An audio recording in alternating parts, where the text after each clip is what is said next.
Então seja bem-vindo a mais uma edição do Corporate Business. O Corporate Business, como sabe, é um programa aqui do canal onde nós fazemos aquilo que o José Pedro Farinha costuma dizer, que é a melhor informação financeira fiscal. Olha, não me responsabiliza a mim, responsabiliza a ele. Portanto, isto é com ele. Bom, todos os meses, e antes de passarmos à versão semanal, nós tratamos aqui temas que são relevantes nesta área. Ora, mas antes de irmos ao tema deste mês, vamos ao Vox Pop para perceber qual é a pergunta do programa.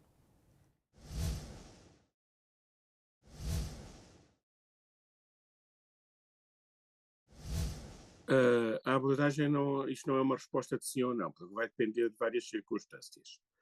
Por exemplo, em termos da blindagem patrimonial, se o profissional em questão for sócio de uma sociedade por cotas, seja ela normal ou unipessoal, e for simultaneamente gerente, em termos de blindagem patrimonial, é muito semelhante, porque a responsabilidade enquanto gerente é muito semelhante à responsabilidade geral enquanto profissional liberal.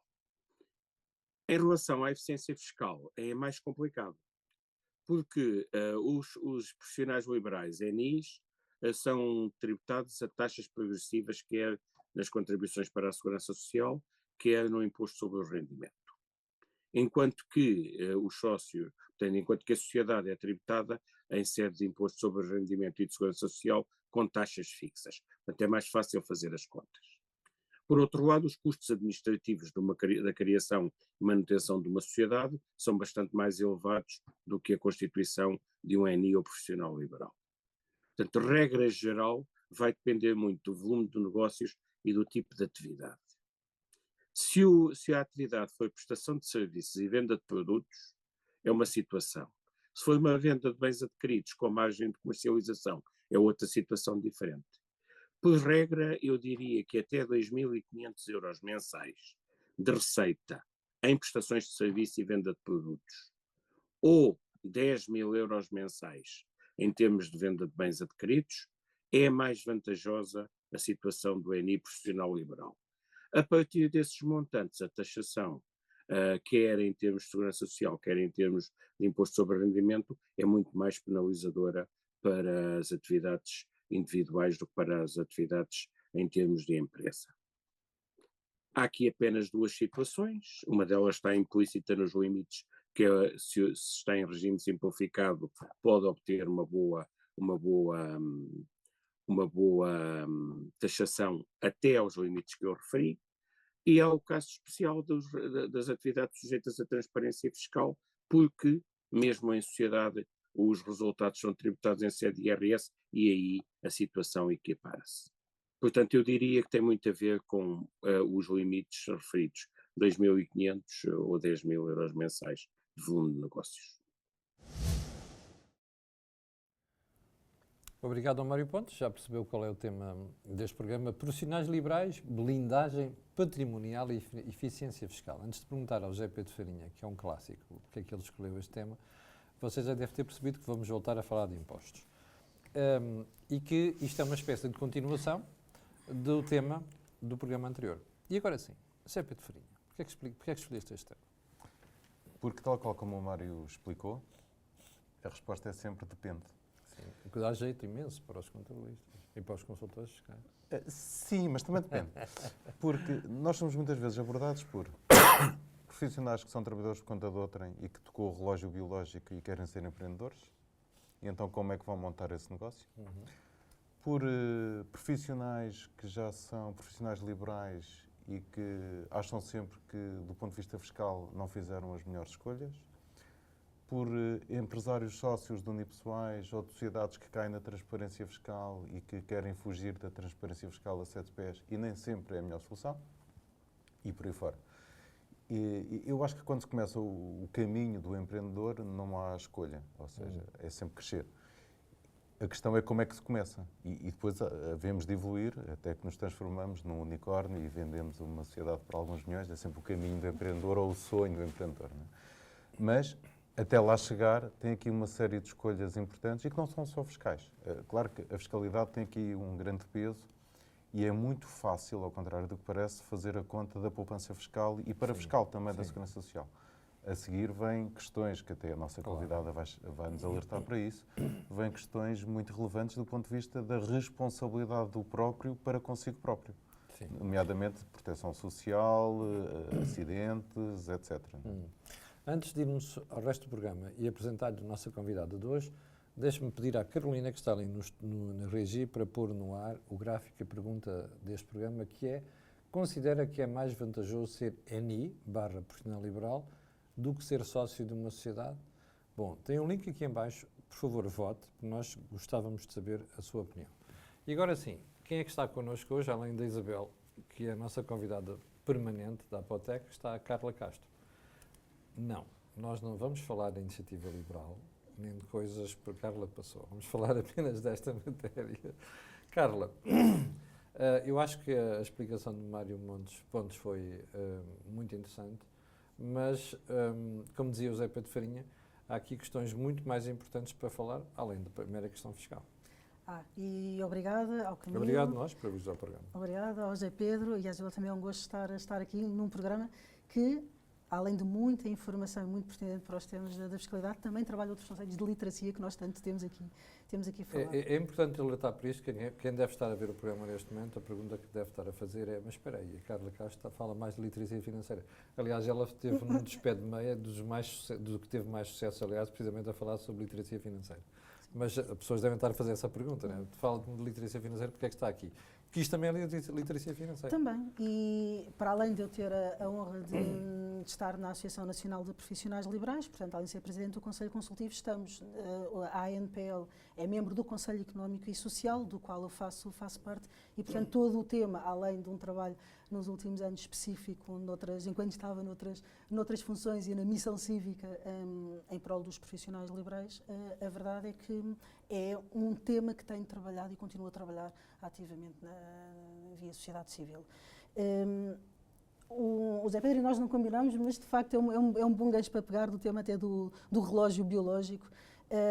Todos os temas associados aos trabalhadores independentes e a este empreendedorismo e aos profissionais liberais num sentido lato, que é algo que tem uma definição não estrita, nem em Portugal, nem a nível europeu, tem desafios também de acesso a direitos, tem deveres, mas também a direitos, e o tema da proteção social. E eu também até diria, vou usar, é mesmo a minha convicção, até quase com um preconceito estrutural contra o empreendedor, contra a atividade de risco, e se calhar podemos ir um bocadinho a isso aí também, concretamente a segurança social.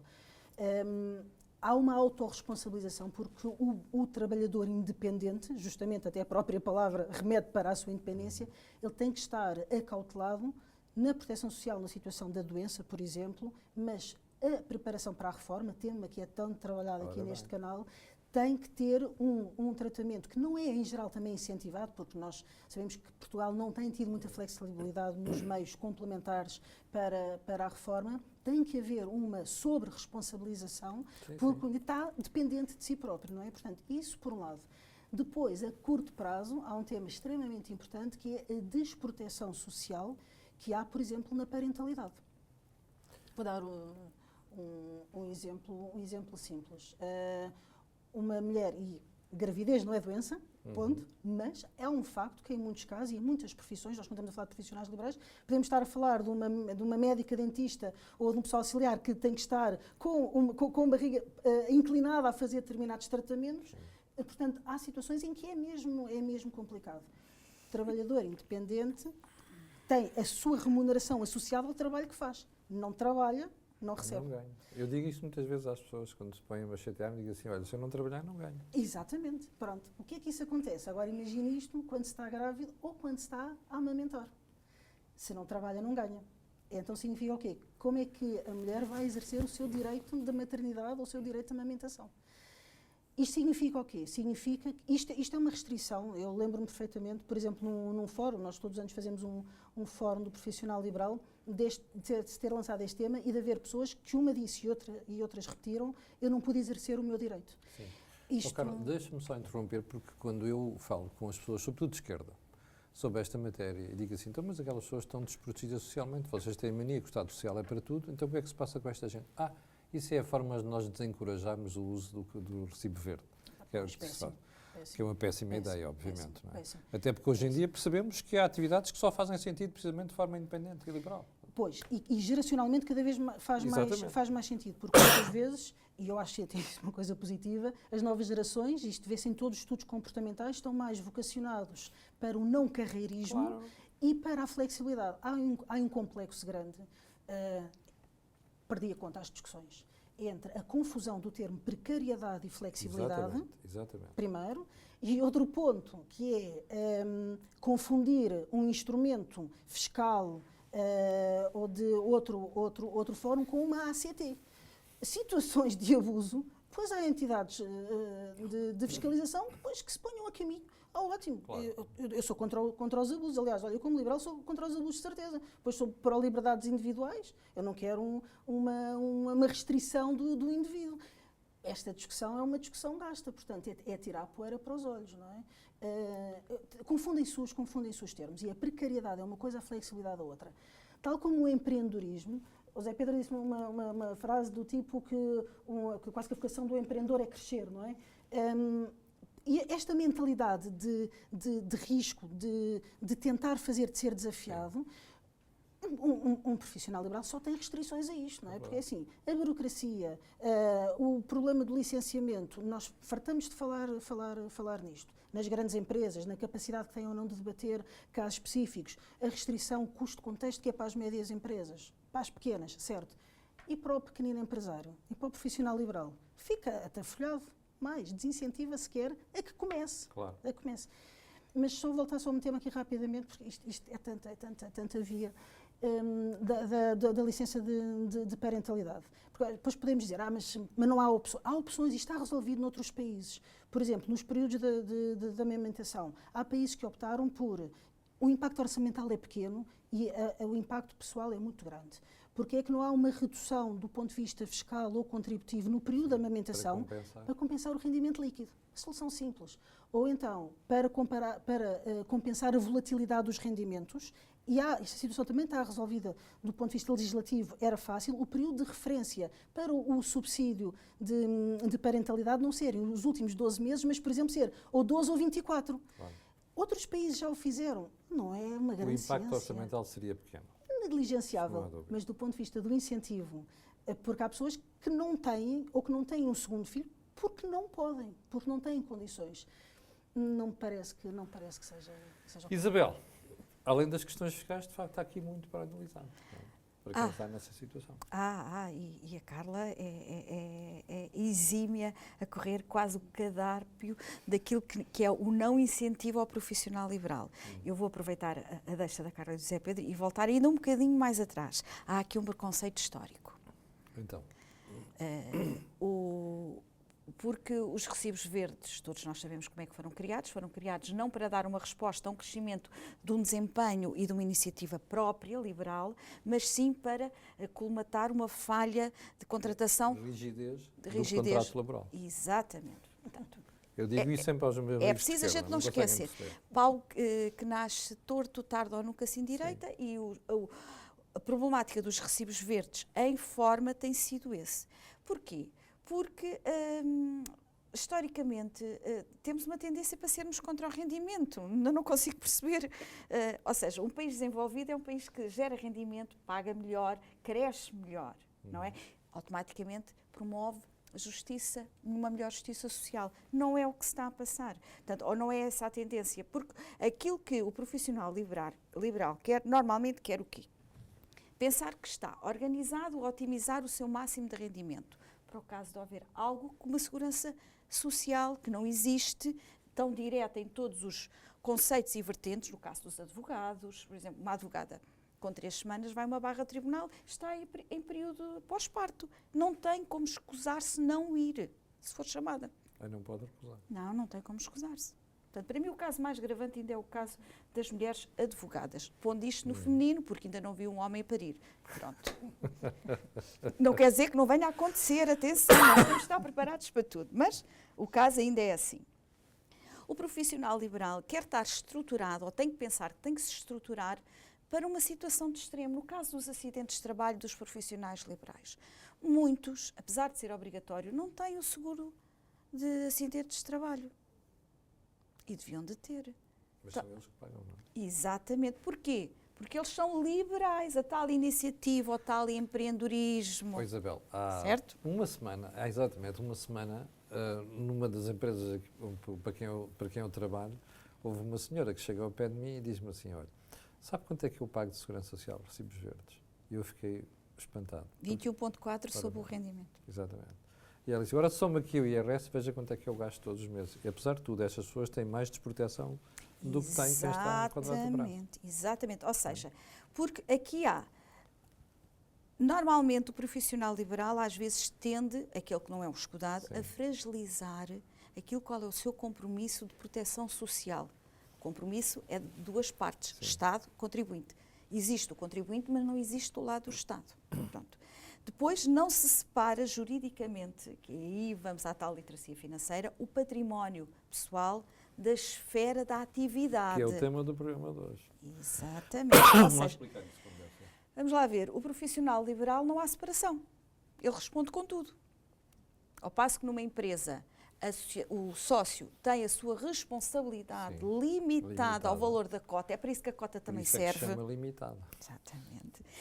Na profissão liberal não há, ou no ENI, essa responsabilidade não existe. Ou seja, se houver um problema, é todo O património responde com tudo. O seu património, a sua esfera pessoal. E agora vamos pensar, nenhuma pessoa é uma ilha, portanto, à partida há relações familiares, há relações patrimoniais partilhadas, todas elas são agregadas para dar resposta. Por isso é que é comum às vezes ouvir-se assim certos passarinhos contar, agora vamos chegar à primavera, os passarinhos cantam em falsos divórcios, Sim, exatamente. insolvências O pessoais. património que voou repentinamente. Exatamente, é da primavera. As Eu já andorinhas fui afetado vêm. por uma situação dessas, Pronto. Ou como seja, credor. e isso prejudica o quê? Toda a confiança da atividade. Estamos a falar de uma atividade económica. Nós não podemos comprometer o nosso contrato para com o Estado, o nosso contrato contribuinte para com o Estado, agora vou pôr na pele do contribuinte, para com o Estado. Tem que ser também um contrato de responsabilidade de igualdade de armas. Não se verifica aqui igualdade de armas neste caso. E depois temos, historicamente, não é porque temos cá a Carla, mas aproveitamos a deixa da nossa convidada hoje, sermos contra o rendimento. Não podemos ser contra o rendimento, nem as formas do regimentar. Agora, fiscalmente, temos que ter uma equidade. Então, vamos olhar para as formas de tributar sem penalizar pela forma, que é outro conceito que, em Portugal, o fisco também não consegue compreender. O primado da substância sobre a forma. Não existe para o fisco, existe a forma sobre a substância. E daí esta desproporcionalidade, e a pergunta, de facto, o Mário respondeu bem, depende qual é o regime fiscal que o cidadão, o contribuinte, vai escolher. Depende do tipo de atividade, se está elencada no artigo 151 do Código do IRS, advogados, consultores, médicos, Ou seja, enfermeiros. isso é sobretudo serviços. Exatamente. Portanto, se pode ou não ir para outras atividades que não estejam elencadas no 151 e qual é o regime fiscal, atenção, no momento que possa ser mais viável. Porque nós não temos uma fiscalidade que permita um profissional liberal que hoje, um indivíduo, um jovem que sai de uma universidade, que sai de um mestrado, e diz assim, o que é que eu vou decidir hoje? Não, essa decisão, lembra-te, tem limite temporal. Agora pode ser 1 ano, pode ser 2, mas as regras estão sempre a mudar, sobretudo nesta esfera. E a última grande mudança, qual foi? Foi a da Segurança Social, da taxa dos 21,4 e com a agravante para as entidades contratantes. Ora, vamos lá ver. Se um indivíduo... É sempre aquela preocupação de penalizar. Porque se acha que é uma falsidade, que azar, é uma verdade. falsa relação contratual. Mas aí subscrevo mais uma vez a Carla. Levantamos o rabinho da cadeira, pomos as pernas ao caminho e vamos inspecionar, que é para isso que as entidades inspetoras servem, para desblindar toda essa situação e pôr bem, ficar bem o que está bem e corrigir o que não está. Ó Zé Pedro, quem está a ver o programa nessa altura deve estar a dizer assim, bom, mas eu fico mesmo preocupado, porque se eu sou profissional liberal e se houver um azar qualquer, todo o meu património e da minha mulher ou dos meus filhos aparece à liça. Como é que as pessoas devem proteger? Eu, por acaso, acho que temos aqui uma falsa segurança. Então, E isso é muito importante também na análise. O Mário, por exemplo, não hesitou em dizer que até determinados montantes é melhor ser empresário. 2.500 e 10.000 euros. Eu continuo a achar que depende. E eu perguntei aqui ao ChatGPT, enquanto estávamos a conversar, o que é que era melhor. E ele disse que uma das vantagens de ser ENI é que se poupava no contabilista. Errado. Ok? Ou seja, é totalmente contra a filosofia que nós defendemos aqui no programa há vários anos. Ok? O contabilista é quem pode ajudar a pensar. Não há uma solução-chave na mão. E essa da responsabilidade é muito relevante, porque eu vou abrir uma sociedade por cotas, responsabilidade limitada, unipessoal ou não, e o unipessoal tem aqui outros problemas, porque o património fica blindado. No primeiro momento em que eu tiver necessidade extra de financiamento, eu tenho duas fontes de financiamento disponíveis. Uma super fácil, mas super cara, que é não pagar os impostos. Sim. Está à mão, é uma decisão. Eu decido não pagar o imposto, já tenho dinheiro para fazer outra coisa. É caro e passo a responder solidariamente. Alternativa, vou ao banco e peço um empréstimo. Sim. E o banco diz-me diz-me, assina aval. aqui um aval, uma Pois. livrança e responde com o teu património pessoal. Portanto, essa segurança é muito... É uma falsa Ilusiva. segurança. Ou eu tenho sangue frio para decidir que primeiro pago ao contabilista, a seguir pago os impostos e a seguir pago ao banco com avales e deixo cair tudo o resto. E ninguém tem isso, porque a pessoa quer sempre desenvolver o seu negócio. Portanto, ninguém tem esta capacidade fria de fazer esta decisão, este percurso. E não estou a brincar quando digo que o contabilista é primeiro, porque ele é sempre quem pode ajudar. Não é? Ou É um então... conselheiro, não é apenas o number cruncher, é mesmo Claro, um conselheiro. claro. Analista. Ou então a minha proteção do património pessoal, porque decidi ter uma sociedade por cotas em vez de ser empresário nome individual, acabou aqui. E depois gostava de pegar numa coisa que não tem a ver com a tua pergunta, mas que tem a ver com o teu comentário anterior. A senhora que te abordou porque pagava 21,4% da Sim, mais Segurança o Social, IRS. é sobre 70%, não é sobre 100%, Sim. mais o IRS. O IRS também é sobre 70%, se ela estiver no regime simplificado. E isto é muito menos do que, em conjunto, ela e a entidade patronal pagariam, que é outro falso problema que existe aí, se ela fosse trabalhadora dependente. Porque o custo de um trabalhador, e já abordámos isso aqui muitas vezes numa empresa, é muito grande, porque a empresa paga 34,75% de segurança social, Não, mais a 11% empresa do paga- trabalhador. A empresa paga 23,75 e o 23,75, trabalhador Mais paga 11. 24 ao conjunto. 23,75 mais 11% do trabalhador, São mais o 34 IRS. Ou seja, até há uma poupança em ser trabalhador independente, que é o caso dessa senhora, e abordámos isso até no pé de meia. Mas o problema é que sai tudo do bolso dela. No outro caso sai da empresa. Não é? Também sai do bolso dela. Isso também é um falso problema. A empresa, para lhe pagar a ela o que paga, não pode pagar mais porque tem que pagar à Segurança Social. O orçamento é limitado, porque se fosse ilimitado éramos todos ótimos gestores. Portanto, isso também é um falso problema.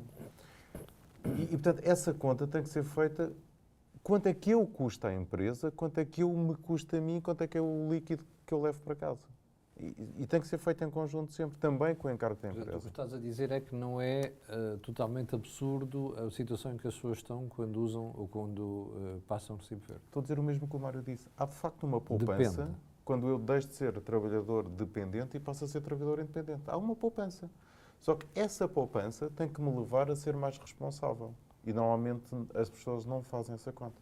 Tem que me levar a fazer uma contribuição para um PPR, tem Eu que já levar- ia chegar, já ia chegar a tem que me isso. levar a pagar por um seguro de acidentes de trabalho, por um seguro de saúde, porque eu exigia isso à empresa se lá trabalhasse. Não é? Então, se eu não tiver essa responsabilidade para comigo mesmo, estou só a ser hipócrita. Estou a dizer que o problema é do patrão. Não é. Porque a entidade patronal tem esse gasto. E isso é menos dinheiro líquido que ela pode pagar ao colaborador. Porque nos seus gastos com o pessoal está lá tudo isto, que a pessoa não vê. Portanto, acho que este depende tem de ser mesmo esmiuçado caso a caso. É mesmo depende. É mesmo depende. Outro tema que nós abordámos aqui ao de leve, que foi, e que a Isabel tocou um bocadinho, as sociedades de transparência fiscal. Né? E os advogados, etc. Os médicos. Nem sempre ser sócio de uma sociedade de transparência fiscal é mau. É claro que a taxa de IRS é mais alta, não é? Do que a taxa de IRC. Mas para eu tirar dinheiro de uma forma legal da empresa para a minha esfera pessoal, eu vou ser tributado sobre dividendos ou sobre trabalho dependente. 28% é o trabalho dependente. Sim, os 28 pode ser um bocadinho menos, sem Sim. englobarmos, lá está Claro. a tal desonestidade das declarações. Mas Sim. eu vou pagar mais imposto também sobre isso. Ou então faço o que muita gente faz, que é canalizar despesas pessoais para a esfera da empresa e baralha a fiscalidade e o negócio, etc. Não é? Mas também isso implica... Onde é que a transparência fiscal é falível e até às tantas mais vale passar um recibo verde do que ser sócio de uma sociedade de transparência fiscal. É quando o cliente não paga horas. Porque no recibo verde eu sou tributado sobre o que recebo na sociedade de transparência fiscal. Sobre o que Não, faturas. no recibo verde, sobre o que faturo e recebo, não é? Só passo um recibo verde se me pagar. Na transparência fiscal, sobre o que faturo. E se o cliente demorar 60, 90 dias a pagar, Estás ali a eu estou a pagar. pagar IRS antes de receber o dinheiro. IRS e IVA. IVA. E, portanto, aí a sociedade de transparência fiscal deixa de ser interessante versus o recibo verde. Agora, transparência fiscal versus tributação em IRC, já agora, transparência fiscal significa que os sócios da sociedade é que são tributados em IRS, em vez da sociedade ser tributada em IRC. E, portanto, transparência fiscal versus IRC nem sempre é mau. E, mais uma vez, o que é preciso? Sentar-se com alguém que consiga aconselhar, um contabilista, um consultor fiscal, claro que eu vou defender sempre o contabilista, que perceba o que é os objetivos de crescimento do negócio, que faça um business plan, os objetivos de crescimento do negócio, o que é que se vai fazer com o dinheiro que se ganha, vai-se investir no negócio, vai-se tirar para a esfera pessoal, vai servir para pagar fraldas, vai servir para pagar uma casa, vai servir para pagar um carro, e esse carro é ou não é útil para a empresa e por aí fora, não é? Para que se perceba do ponto de vista de segurança social, de fiscalidade, o que é mais interessante. Não há uma resposta, é assim. Eu tenho muitos telefonemas desses e a pessoa exige uma resposta em 5 minutos e acha que eu estou a enganar porque estou a vender consultoria. Não estou. Porque não há uma resposta O regime clara. é mesmo complexo. É. Não é? Oh, Carla, tu há bocadinho dizias que quem está na situação está em desvantagem. Ou seja, também aqui falta literacia para explicar a quem está nessa situação aquelas limitações que o Zé Pedro estava a falar. O seguro de acidentes pessoais, o PPR, e qual é que era a outra, Zé Pedro? Que dizias? Seguro de saúde. E seguro de saúde, exatamente. Tu já estiveste na política, já inclusive tiveste uma iniciativa na área da literacia financeira. Parece que o Estado não está muito interessado nisso. O Estado ou os partidos? Não, está muito aquém do que é possível fazer, e também a própria sociedade civil tem que ter um papel mais ativo. Carlos, eu vou dar um exemplo. Sim. Eu tenho amigos profissionais liberais, uns são advogados, outros são médicos. Aqui há uns tempos perguntei a uma colega minha médica, uma amiga minha médica, quanto é que ela ia receber de reforma. Ela não tinha mais pequena ideia. E depois perguntei quanto é que estava a descontar. E eu virei-me para ela e disse assim, olha, eu vou-te fazer uma conta por alto, tu vais ganhar de reforma 600 euros. E ela ficou espantada. Ou seja, as pessoas não têm noção do que lhes vai acontecer dali a 20 a 40 anos. Não tem, e há, mais uma vez, isto não é preciso inventar a roda, ela já está inventada. Sim. Outros países já fazem simulações, entregas para alertar, despertar as pessoas entre aquilo que, com o misto, pois claro que já sabemos que vêm todas aquelas discussões que o que se quer é privatizar a segurança social. Não há paciência, não é? Aliás, houve um retrocesso nesta capacidade de discussão cada vez mais tribal, porque há muitos anos atrás discutiam-se os diversos pilares da segurança Agora social. não é, É agora um é impossível. retrocesso, não é? E saber com as contribuições que se fazem e com as complementares, quer a nível pessoal, quer dar alternativas interessantes para as próprias empresas, as classes profissionais, poderem dar acesso com mecanismos que hoje em dia se falam em toda a Europa, dos auto-enrollments e de outras alternativas, que é importante trazer as pessoas à participação, mas sobretudo à consciência. Receber 50% a 60%, e depois podemos estar a discutir, só reduz 30%, só reduz 40%, é imenso. As pessoas não estão prontas para esta redução, mas num país que ainda por cima a poupança é feita em habitação. A maior parte da nossa poupança não tem liquidez. Eu gostava de dar aqui dois ou três só notas, aqui sobre ainda que o José Pedro estava a dizer sobre a necessidade da consultoria fiscal. Nós não combinámos a defesa do papel do contabilista, ok? Não foi aqui uma deixa, mas isto é mais uma... Eu subscrevo essa necessidade, até porque nós estamos aqui mais um exemplo da complexidade, do emaranhado que este país é. É um emaranhado, é essa a expressão. É uma confusão. Desculpem-me assim, o coloquial, mas é que é mesmo isto. E, portanto, até para viajar no sistema, para se perceber, porque, quer dizer, um empresário, um empreendedor, deve estar focado no seu negócio. Deve estar focado em saber como é que vai ganhar...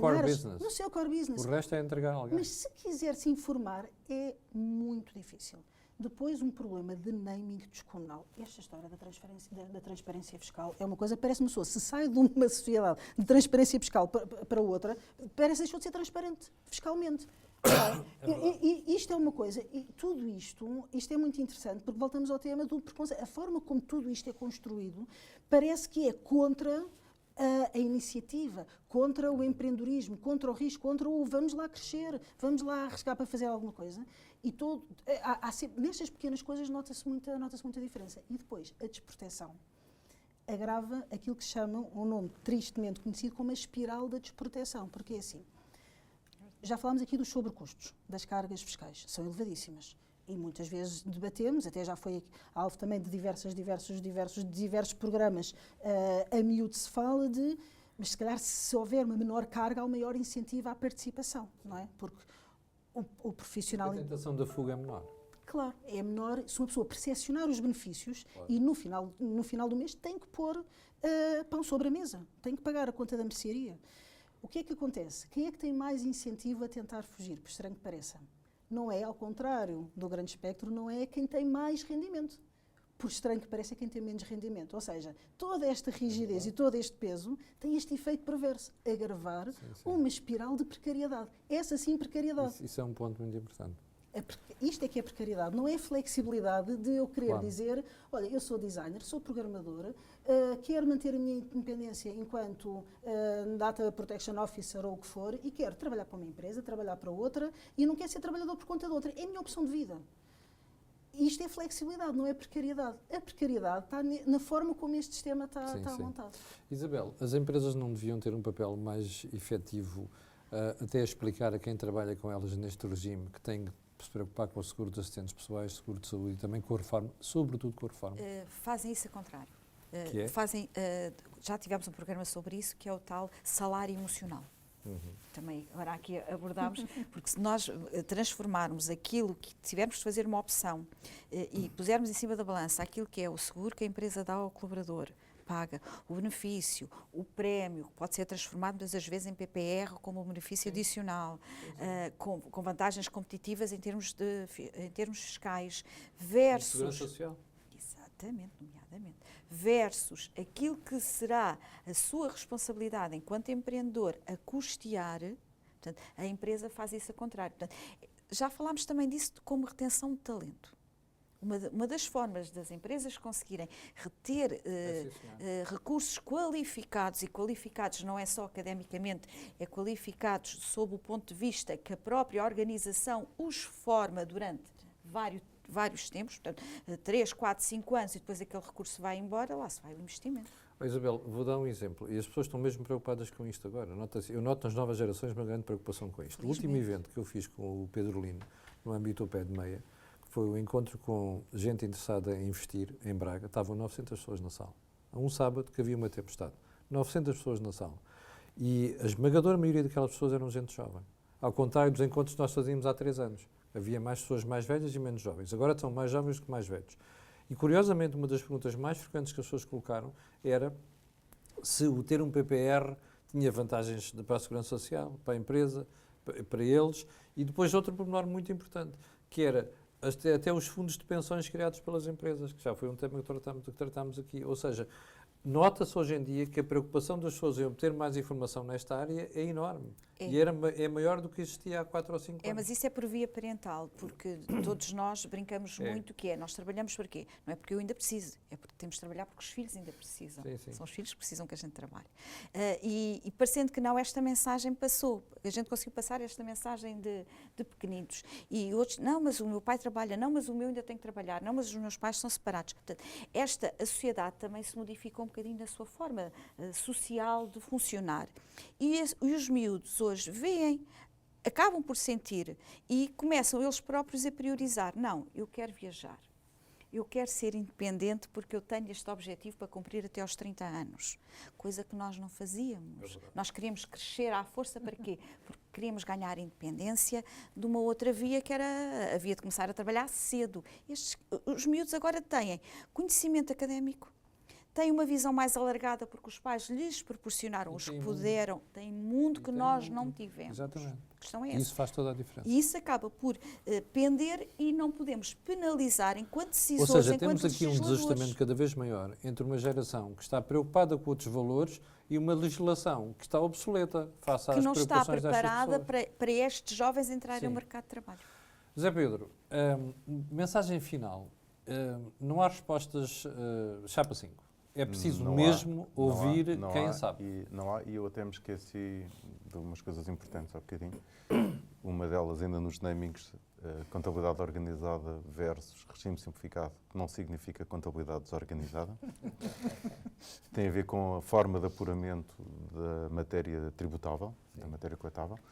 E também aí não há uma resposta direta. Portanto, mais uma vez, seja no regime geral, não, seja no regime empresarial, seja no regime pessoal, portanto, empresário em nome individual, liberal ou empresa, portanto, há sempre esta opção e não há uma resposta direta a isso. E também gostava de comentar o que vocês estavam a dizer aí, porque eu tenho assistido a uma cada vez maior discussão / incentivo do teletrabalho, da mensuração dos resultados e não das horas de trabalho. Não há nada mais compatível com o profissional liberal do que isso. Portanto, nós também não podemos continuar a querer relações altamente proteccionistas de trabalho dependente, mas depois querermos ser avaliados pelo que fazemos. Não, então, se é para ser, que assumamos que o profissional liberal é que faz sentido e que faz sentido que nós sejamos medidos pelo que fazemos, Sim. pelo que produzimos, e não há nada mais compatível com o profissional Basicamente a liberal. produtividade. E ainda um outro chega à senhora que falou contigo, é que se ela fosse trabalhadora dependente, além dos custos todos que eu falei, ela recebe 14 meses e trabalha 11. E os profissionais liberais recebem em função do que produzem. E isso é outra conta que tem que ser feita e que pesa no bolso das empresas. As pessoas esquecem dos 14 meses. E do mês Que é um não custo trabalham. relevante. E do mês que não trabalham, que é um custo relevante. Conselho final, não podia deixar de ser. Falo com alguém que consiga discutir consigo estas matérias, vá com tempo. E que veja todos os pormenores de cada caso, porque isso faz diferença. É isso. Vá com tempo a ver todas as opções, meta numa folha de Excel o que é que vai ser o seu negócio, o que é que vai ser o seu negócio hoje, daqui a 5 anos, daqui a 10. Há uma coisa que temos a certeza, o business plan não vai ser cumprido, mas convém percebermos para onde é que vamos, para onde é que queremos ir, porque isso vai condicionar as nossas opções. Bom, antes de irmos embora, deixe-me recordar que nós estamos a envidar todos os esforços para transformar muito rapidamente o programa de mensal para semanal. Porque estas matérias são cada vez mais prementes, temos muita informação, temos também um interesse cada vez maior por parte de quem trabalha nesta área, ou seja, da comunidade que segue também aqui o canal. Ora, não lhes vou prometer que vai ser já nas próximas semanas, mas quando isso acontecer, aqui estarei para dar conta disso. Já sabe, tem aqui em baixo um linkzinho com uma pergunta para você votar. Considera que é mais vantajoso ser NI/profissional liberal ou ser sócio de uma sociedade? Para nós é muito importante a sua participação, é só clicar no link. E antes de irmos embora também, agradecer à Carla Castro, porque já é a segunda vez que ela vem ao canal e eu tenho a certeza que, tal como na vez anterior, este programa vai ter muita audiência por causa das opiniões que ela tem, sem desprimor do José Pedro Farinha e da Isabel Cipriano. Fique bem, nós voltamos, não sei se no próximo mês ou se já na próxima semana. Muito obrigado.